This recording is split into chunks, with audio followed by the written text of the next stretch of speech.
British colony and lies about 60 miles southeast of the southern tip of India. It is about 270 miles long. Its average width is 100 miles.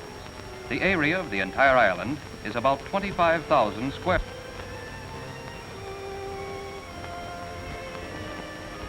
In the interior, where the jungle has been cleared away and the land drained and cultivated, it is healthy and prosperous.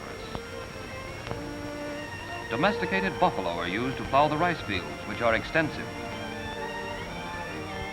Living in constant dread of the terrible scourge that once depopulated Ceylon, the women work together in peace and harmony.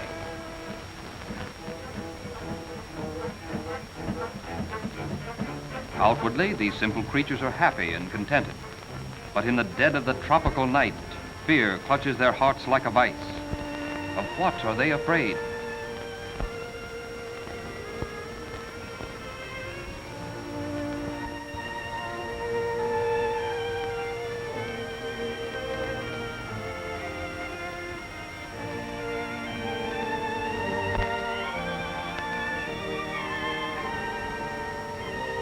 There are no horses in Ceylon's interior.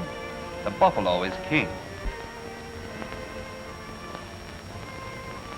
People still use the most primitive machinery. Some of it, like this cane grinder, has been in constant use for 5 generations.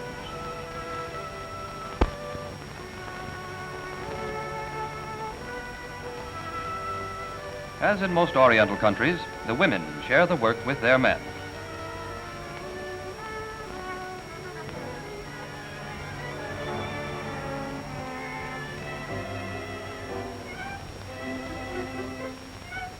Bathtubs are unknown in Ceylon's interior, so the Saturday scrubbing is done in the nearest stream, after the crocodiles have been frightened away.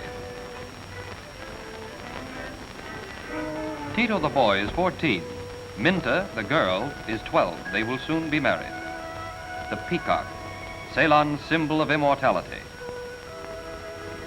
Villagers invoke the peacock's blessing on Tito's and Minta's engagement.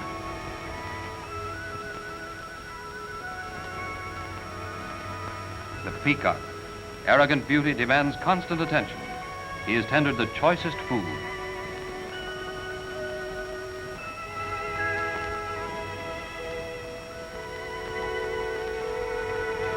This is Walla, Tito's pet.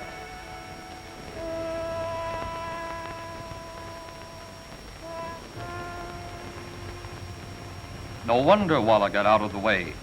Two male buffalo are fighting, shaggy gladiators of the jungle.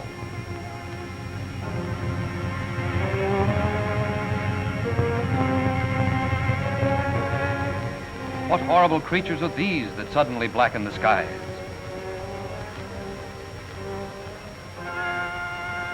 From what deep pit did they emerge?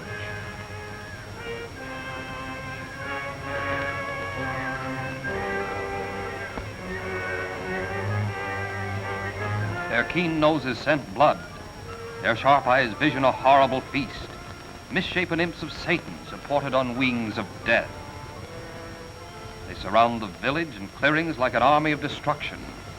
Will all life on this island paradise be blotted out again by these winged demons of disaster? Vampire bats.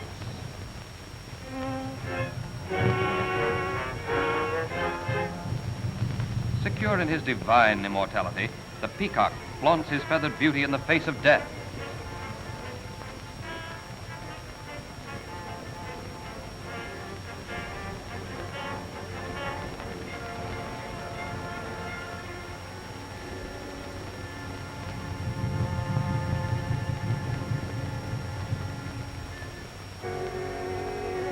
It is written, no living creature is immortal, not even a sacred peacock.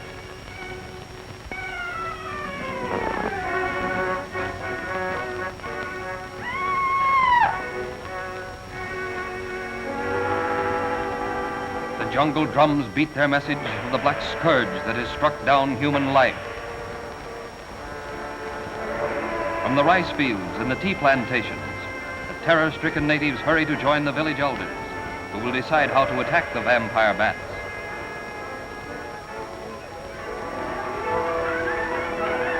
Shall they remain and fight these monsters of the sky?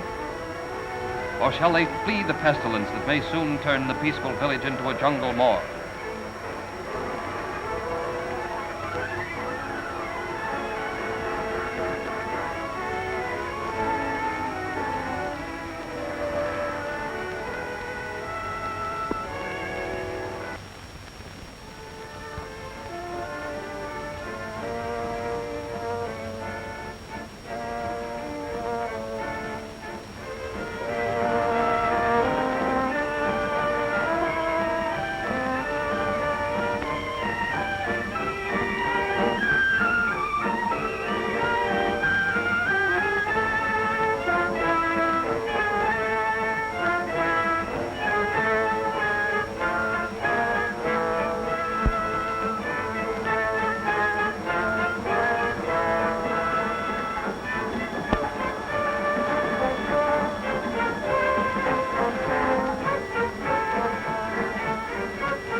While the chief elder prays for divine guidance in their hour of despair, the young girls supplicate their gods in a dance.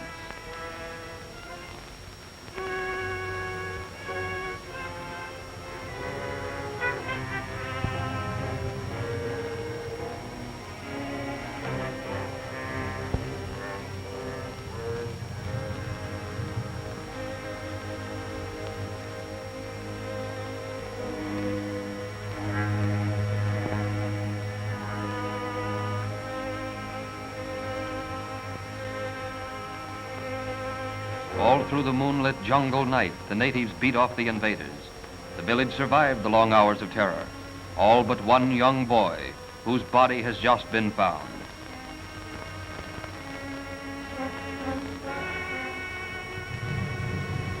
Overhead, new legions of the horrible creatures gather for this coming night's sinister feast.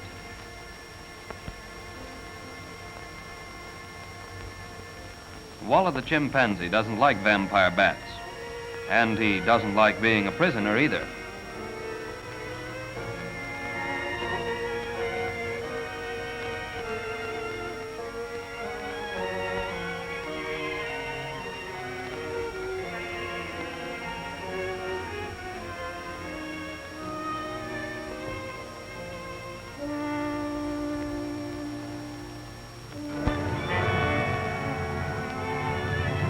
Good care, little mother. Guard that precious infant closely. Remember what happened last night to that little boy.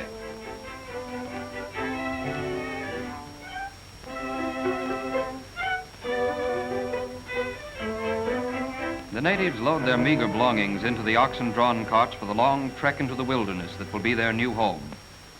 Nothing will be left behind. Only the bare shelters will remain. When the vampire bats return tonight, the village will be deserted and forlorn.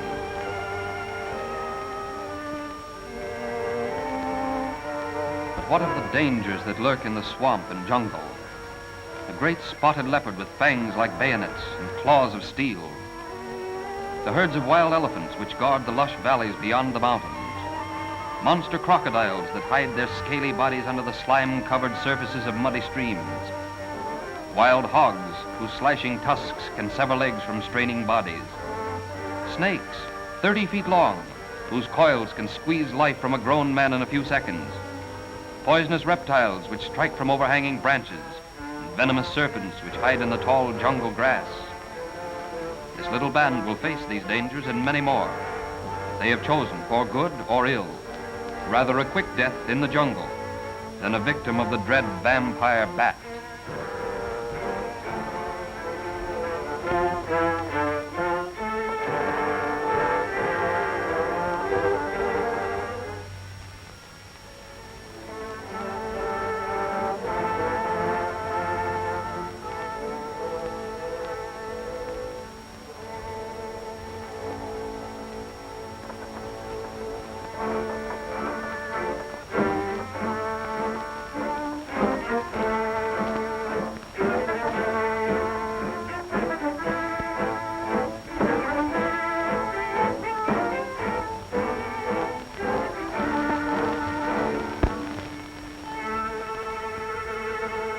Near the plantation of Gukar, the rejected suitor of Minta, the tiny cavalcade pauses.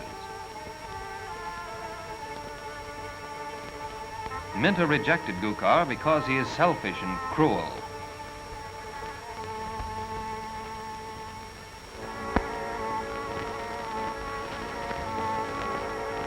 Gukar demands to be elected leader of the group.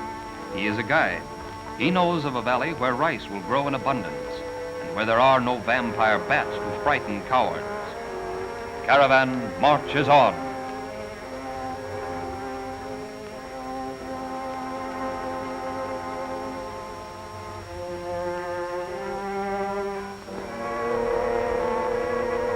Deeper and deeper into the resisting jungle roll the heavy carts and their burden of women and children.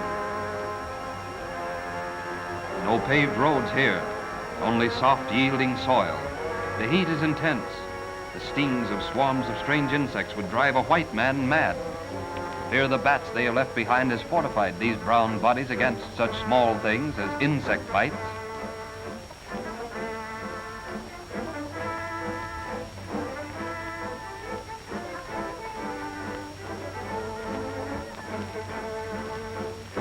Unaware that their prey has fled into the green sanctuary of the jungle, the bats gather for their gruesome feast.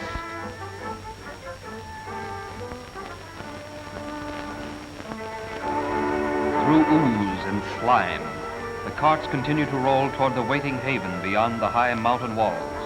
It's fight, fight, fight every inch of the way.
desperate men and plodding beasts must rest.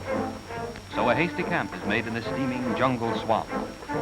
Until her wedding day, Minta looks after Walla. Agina, the honey bear, is Tito's pet.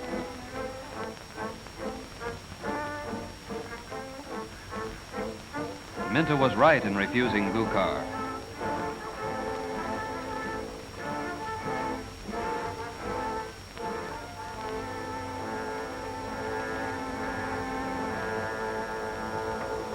A few ounces of rice twice a day is sufficient to keep these little brown people strong and healthy.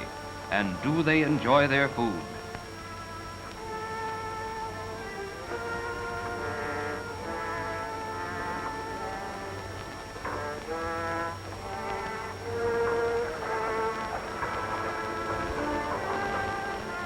It's dinner time for the little folks, too.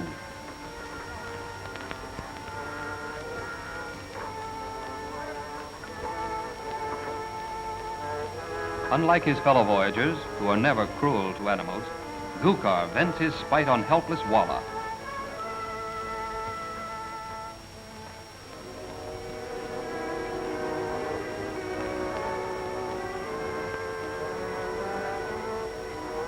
Beware, Gukar. A chimpanzee never forgets.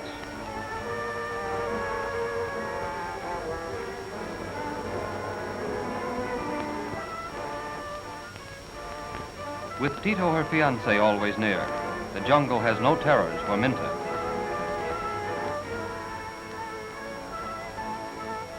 What's this? Jungle bridge? Or is it pinochle? No, it's draw poker with the deuces wild. Looks like Walla's gonna take a hand, too.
Is that nice?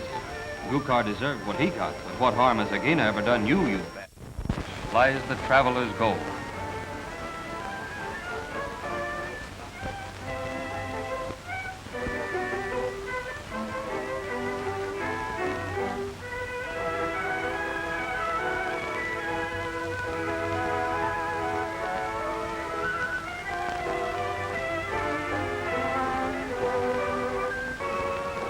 The caravan makes a forced halt. The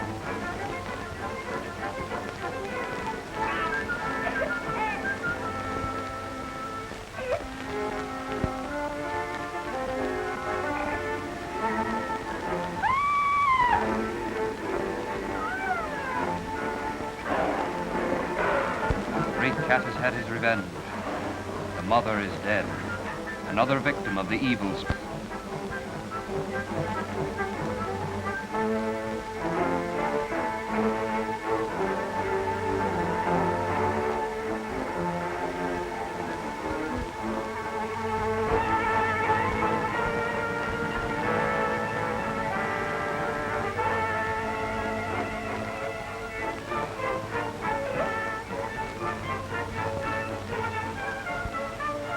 Walla's heart is almost bursting with happiness as he fondles the little brown bundle of humanity.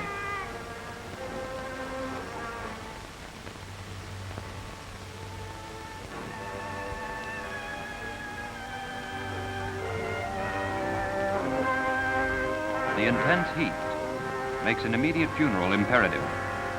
Wrapped in a white sheet, woven in India, the body of the slain mother is fastened to a narrow bier and elevated to the treetops to be nearer heaven on the day of resurrection. Hidden by the dense foliage, the body will rest secure from the many wild animals that live in this particular jungle.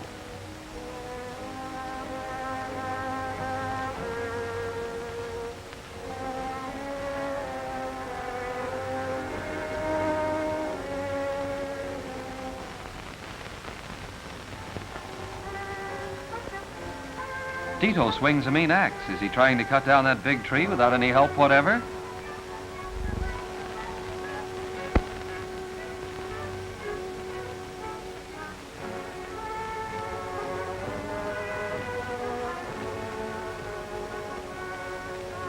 Go back and watch that new baby, Walla.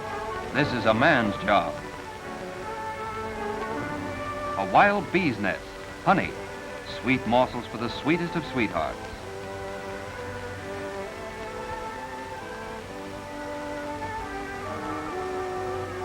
This is no place for you, Walla, and you know it.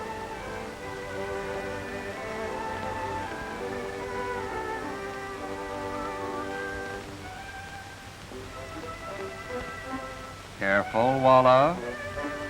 Careful.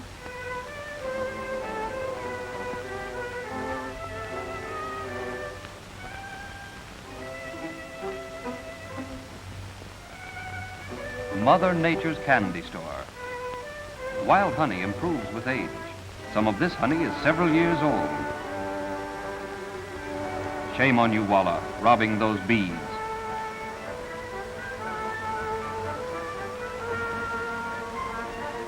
Walla's little cousin has a sweet tooth also, but he knows the penalty for stealing. Come away, Walla, come away this minute. Aha! Look out, here they come. Don't say we didn't warn you, Walla. Now what are you going to do? Running won't help you, big boy. Those bees are angry.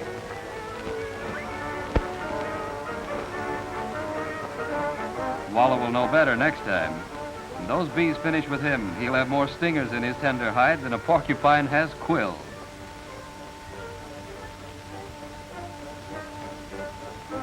Live and learn, Walla. Live and learn.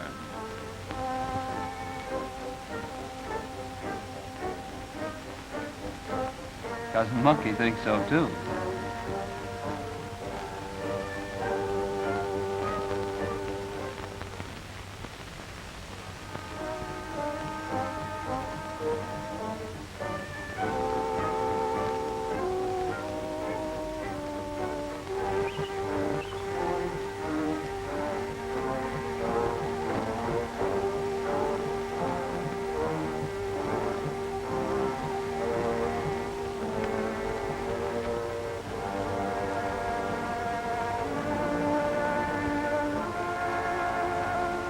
The real struggle of the fugitives from the vampire bats now begins. Into an unexplored swamp, a black mire of mud and water, and then up the steep mountainside.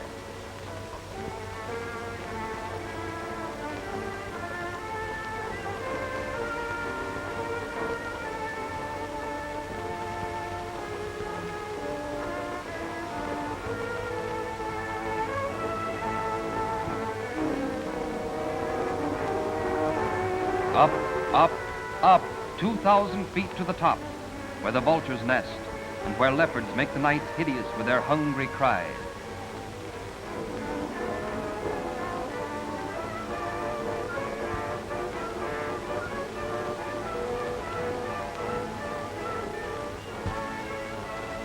After hours of terrific toil and the loss of several carts, the caravan finally reaches the top of the mountain wall.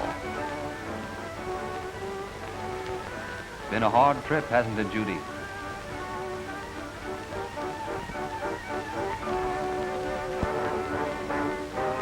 In sight of the promised land, dissension threatens the success of the expedition.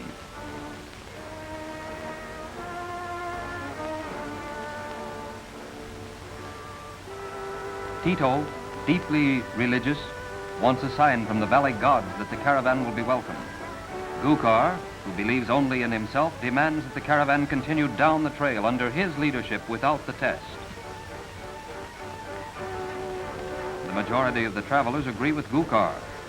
If there is to be a sacrifice to the valley gods, who will be chosen? Is Tito mad?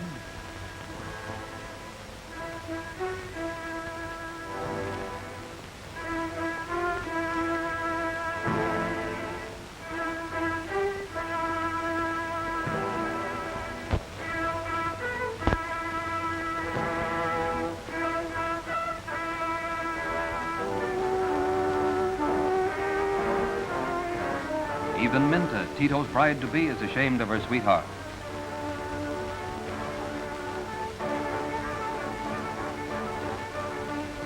A council is held and vote taken. Tito wins his point. Favor of the gods must be gained. Few carts may enter the valley.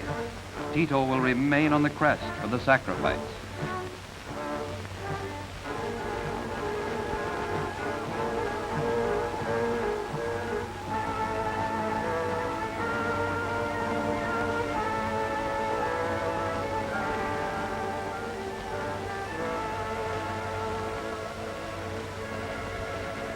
Tito bids Minta farewell.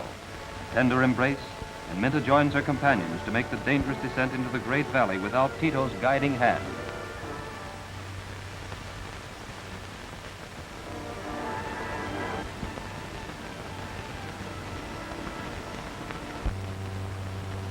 While Tito is making his final preparations, the priests work themselves into a religious frenzy.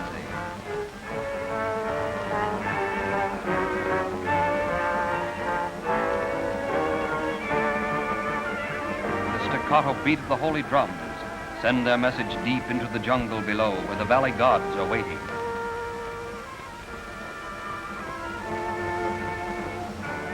Will the new arrivals be welcome, or will the valley gods refuse them admittance? Will the sacrifice be accepted?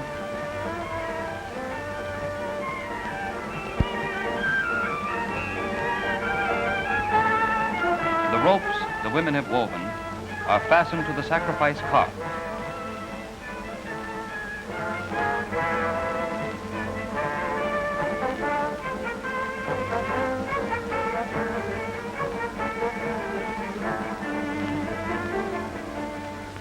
The human sacrifice, an old man and a young boy.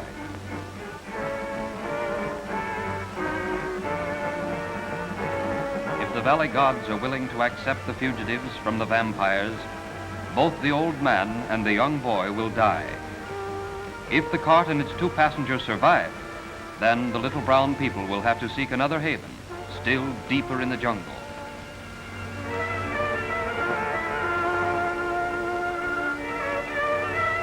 Heavy rope is breaking.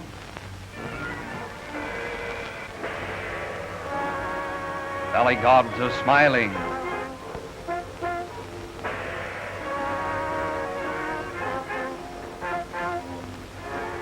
The valley gods have decided. They have accepted the sacrifice. Now Tito can rejoin Minta on the trail below. The rich earth that covers this end of the great valley is hard and unyielding, making it easier for the animals which are drawing the heavy carts. Near the streams, rice will grow, also tea, which will be exported.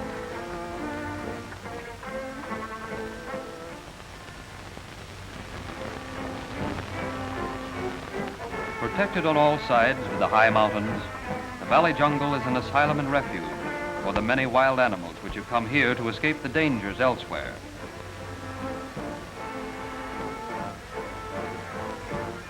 Elephants are numerous, traveling in big herds.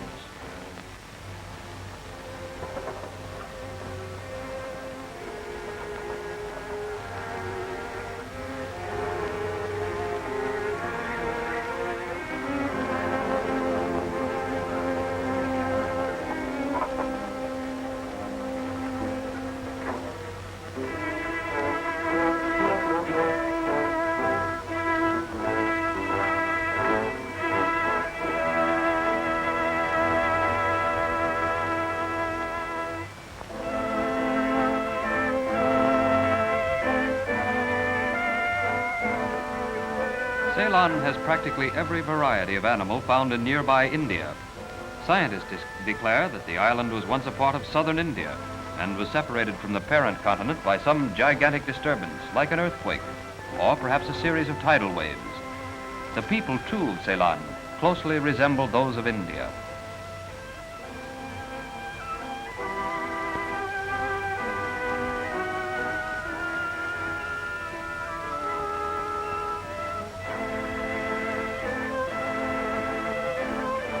The knight of the jungle, the armadillo, he wears a heavy helmet and a suit of strong armor plate to protect him from the big jungle cat.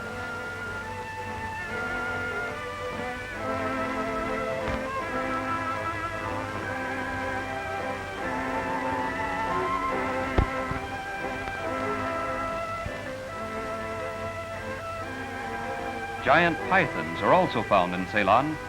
Woe unto the native who ventures too close to a tree where these great snakes lie in wait for their prey.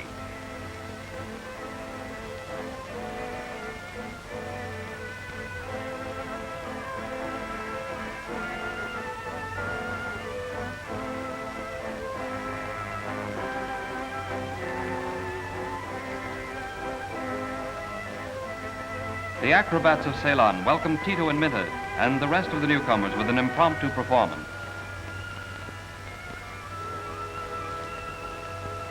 This slow-moving fellow can trace his ancestry back millions of years. He's a monitor lizard and quite harmless. Good to eat, too, if you like lizards.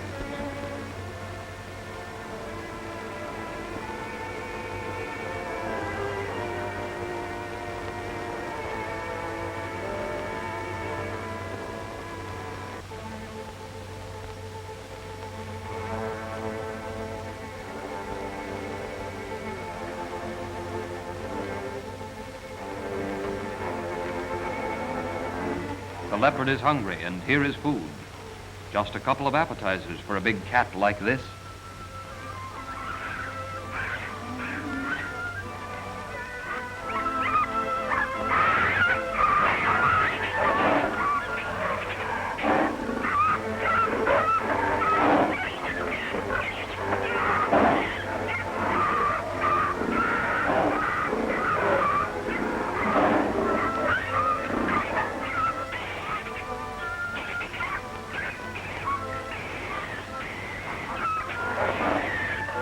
Another jungle tragedy.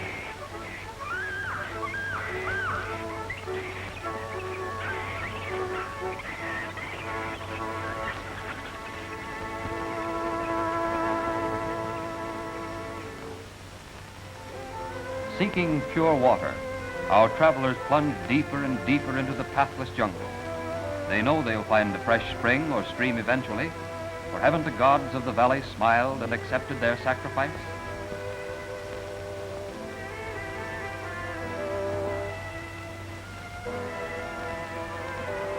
Here's our old friend the warthog again. Tito steers his group clear of this fellow, who is as dangerous as he is ugly.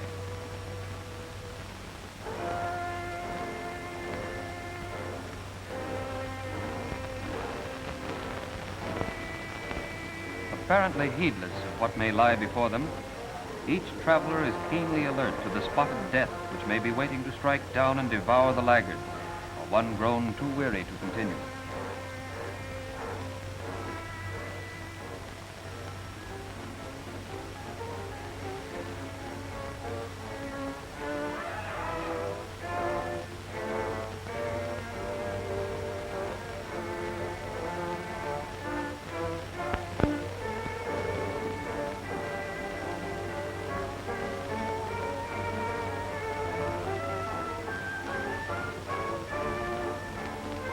Though this jungle cat usually feeds after dark, night hunting hasn't been so good lately, and a tender veal steak would be welcome indeed.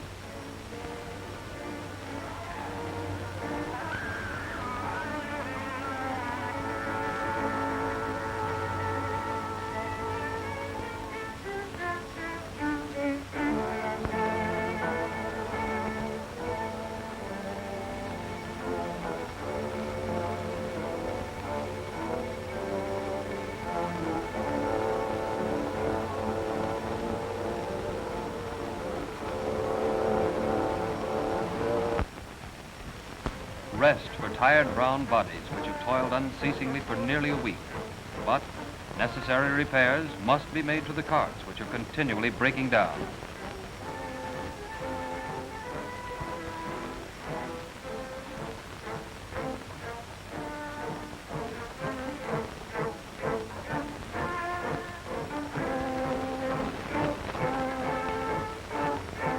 Gukar continues to force his attentions on Minta.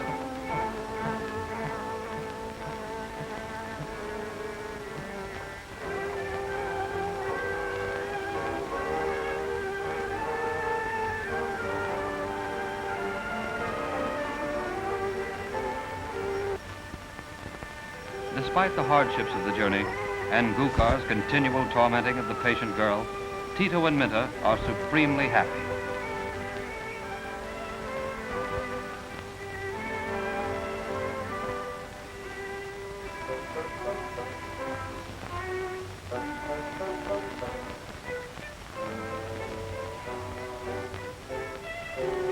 Walla assists by looking after the motherless baby. The hubs of the cartwheels wear out quickly and must be replaced. The hooded cobra, deadliest of all snakes.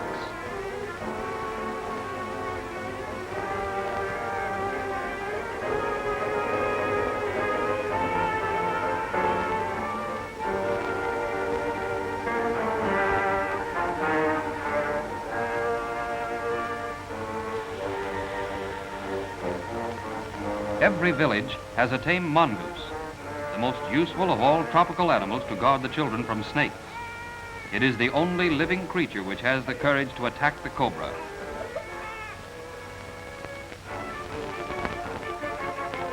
The mongoose dances in front of the poisonous reptile and pretends to spring upon it until the snake strikes. Then, like a streak of lightning, it leaps over the snake's head and bites the back of the cobra's neck.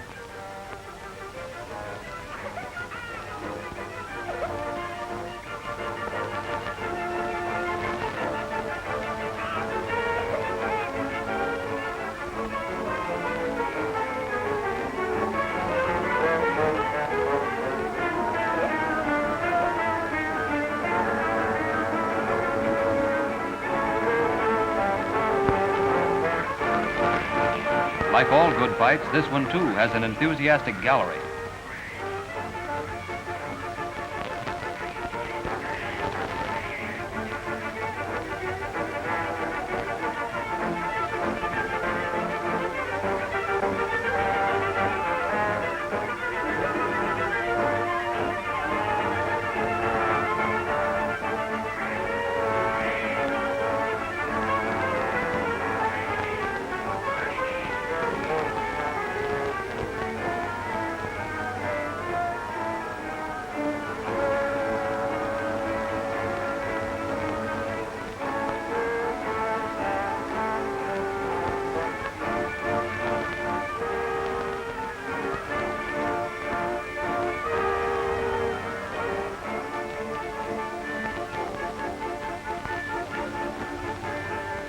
As always, the mongoose is victorious.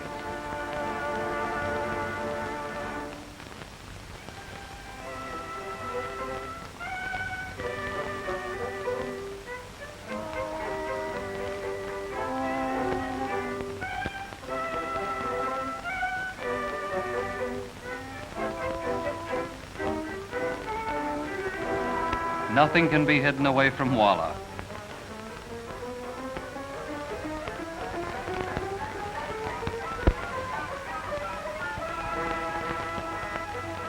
Jungle brew is potent stuff.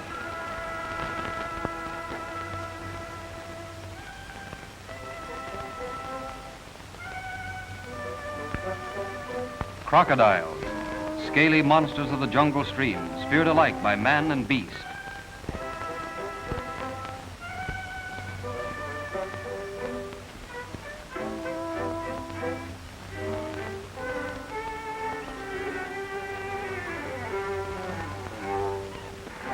Look out, Walla. Here he comes.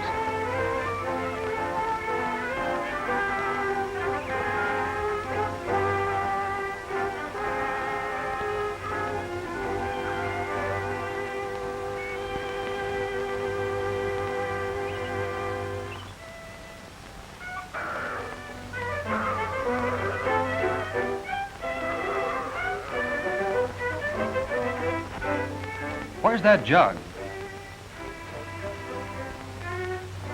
And where's Walla? Walla can't climb so quickly this time.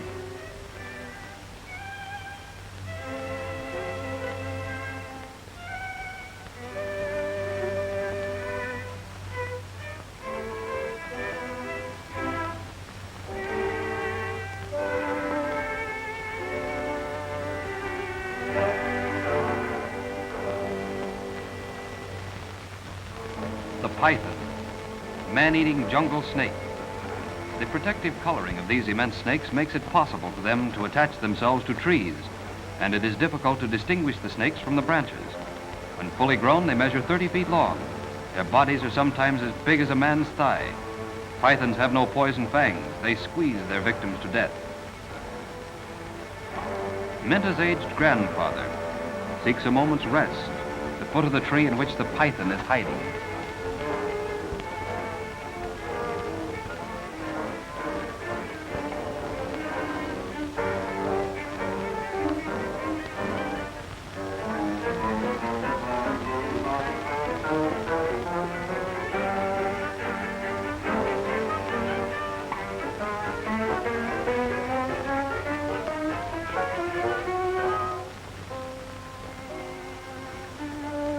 His jungle senses dulled by age, the old man does not know the crawling death is coming closer and closer.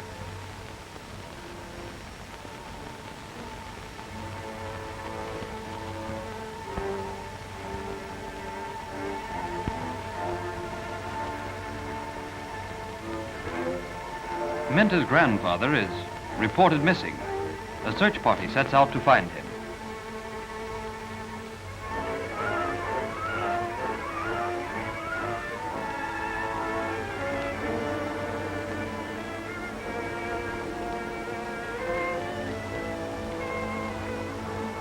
Gorged and sluggish from his awful feast, the python's life will be forfeited.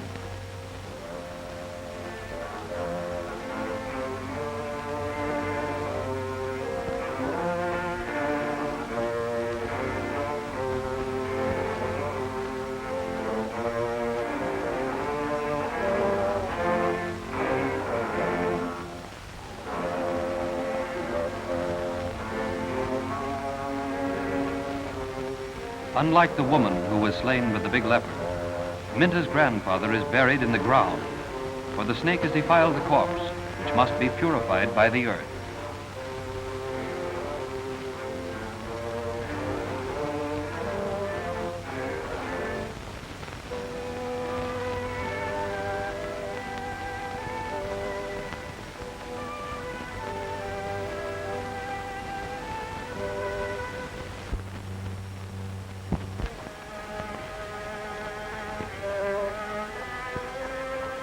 As the migrating fugitives from the vampire bats come closer to the site of their new home, their journey becomes increasingly difficult.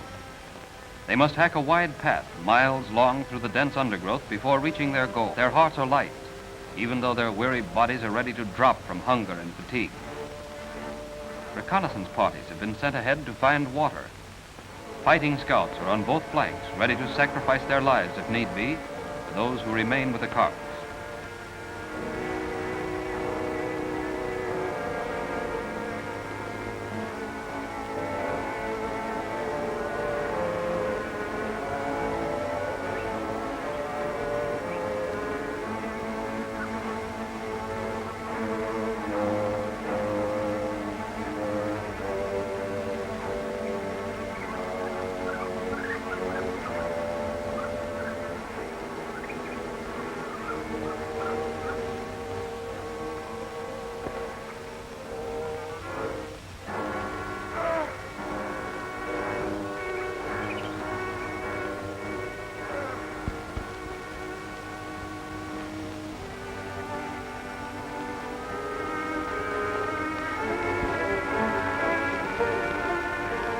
Elephants are becoming more numerous.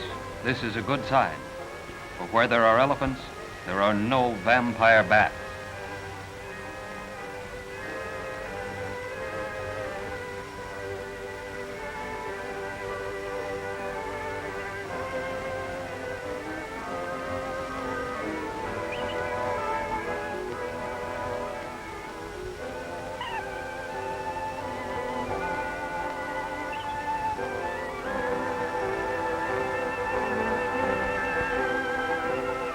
Gukar, always plotting revenge on Tito, skulks in the forest with his henchmen.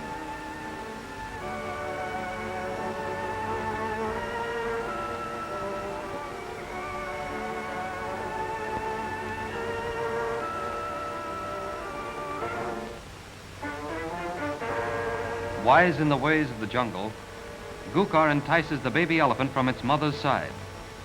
What can be his object?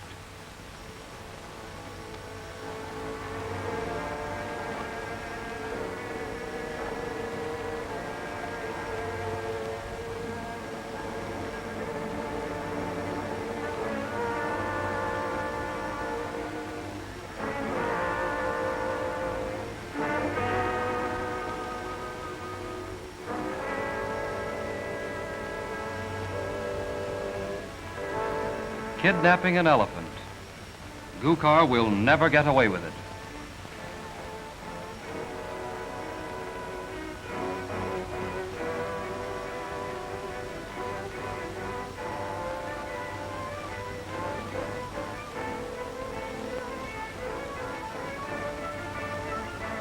Fighting mad over the loss of her offspring, the mother elephant seeks her baby among the cards.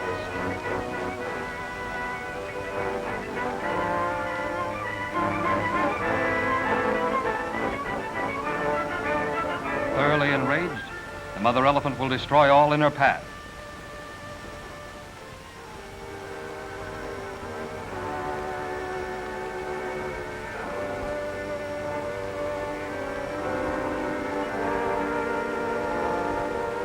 Gukar thinks himself safe here.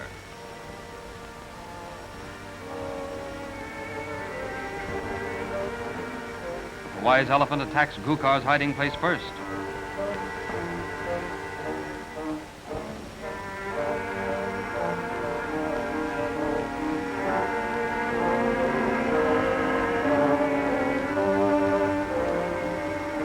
Gukar narrowly misses an awful death.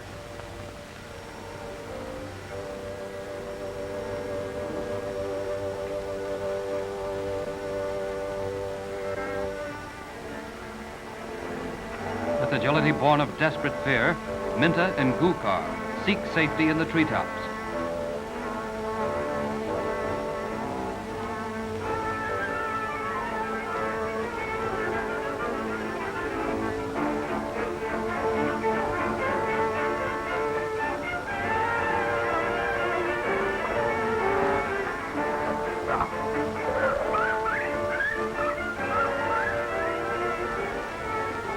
Unmindful of the fact that one false step will mean death from the wild beast below, Gukar's desire for Minta is reborn in his savage breast.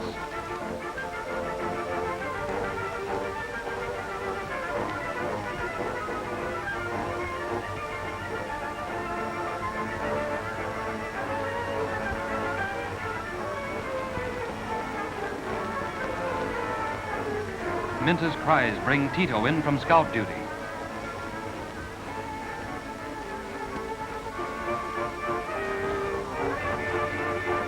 Tito, heretofore peaceable, becomes a terrible warrior, a fighting demon in his one last effort to protect Minta and to rid the community of its only human disturber.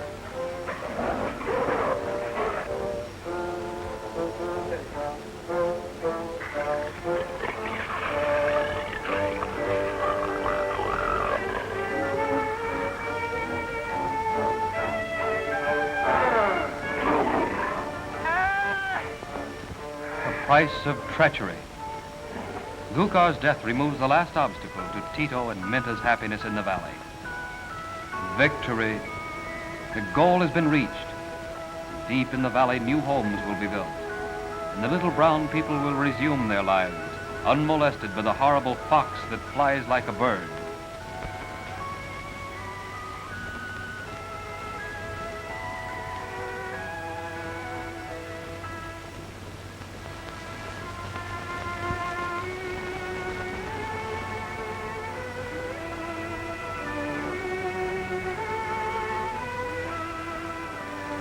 Their new home. The vampire bats have been beaten, and tomorrow Tito and Minta will be married, and then begin clearing the jungle for their first planting of rice and other good things to eat.